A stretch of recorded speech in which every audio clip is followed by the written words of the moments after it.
A paz do Senhor Jesus, irmãos, como vai? Paz e graça. Aqui é o canal Felipe André e eu gostaria de estar comentando aqui nesse vídeo o porquê Deus proíbe o sexo antes do casamento. Eu vou estar falando isso e vocês podem ir acompanhando aí. Eu gostaria primeiramente, irmãos, de pedir para os irmãos se inscrever no canal, dar aquela força, né? O like, comentar e tudo aí que os irmãos já sabem que devem fazer. Eu gostaria de começar aqui, irmãos, falando sobre Gênesis. O nosso Deus é um Deus muito inteligente, um Deus muito perfeito, e sendo assim, ele não poderia ter feito as coisas de qualquer maneira. E ele as fez de uma forma muito sábia, e dessa forma ele deixou escrito para a gente saber como ele fez, né? Para a gente poder contemplar a sabedoria dele. Com isso dito, a gente vai ver lá em Gênesis, eu não vou ler texto aqui de Gênesis, eu só vou fazer um resumo. O Senhor Deus, ele formou Adão do pó da terra e colocou ele no jardim, né, do Éden, para cultivar e guardar o jardim. Então, Deus criou Adão e ele criou Adão com um objetivo. Não somente Adão, Deus também criou animais, Deus criou plantas, e ele disse: sede fecundos e multiplicai-vos. O próprio Deus fez uma mulher através da costela de Adão. Essa história ali de Gênesis, ela é muito séria, porque ali em Gênesis está relatado todos os mistérios de Deus. Deus criou a mulher vinda do homem não à toa, porque Deus poderia ter feito a mulher da terra e o homem da terra e pronto, mas isso jamais poderia concluir na frase: ela é carne da minha carne, sangue do meu sangue, e ela será chamada varoa, porque do varão foi tomada. Então, seria necessário que para essa frase ser aplicada, seria necessário que Eva saísse de Adão. E nós sabemos que hoje os homens, eles saem da mulher, né? Eles nascem da mulher.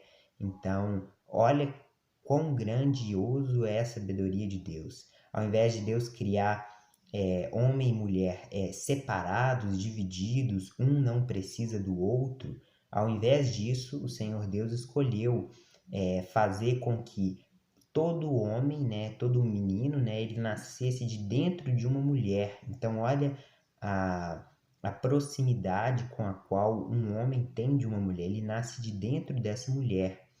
E para que não houvesse soberba da parte das mulheres, Deus também fez com que Eva nascesse de dentro de Adão, né, através da costela, é lógico, né? Deus fundou a mulher através da costela.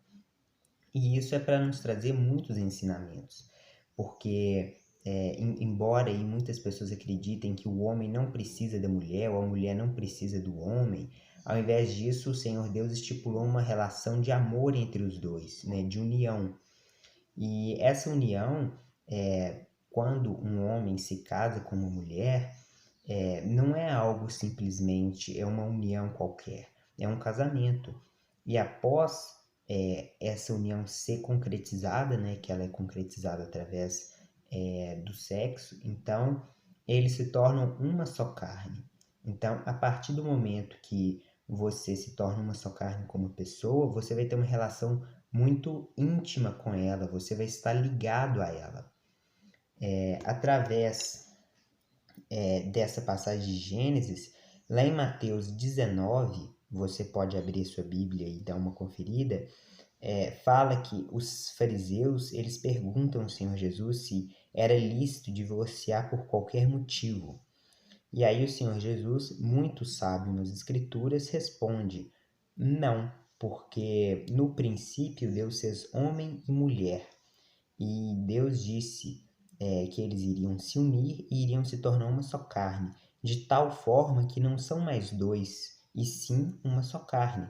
Portanto, aquilo que Deus ajuntou, não separe o homem.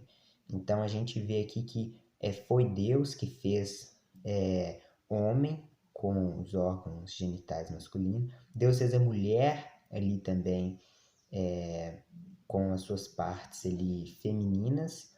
E com o objetivo de depois ele falar: sede fecundos e multiplicai-vos. Ou seja, de modo nenhum, né, o sexo seria algo errado. Ele é errado quando ele se torna ilícito, quando ele é praticado fora do seu casamento. A partir disso, irmãos, eu gostaria também de propor uma reflexão. A partir do momento que você entende que você vai se tornar uma só carne com uma pessoa, você não pode se tornar uma só carne com qualquer pessoa. Isso deve acontecer com o seu cônjuge, né? No caso da mulher, se tornar uma só carne com o seu marido e o marido com a sua mulher.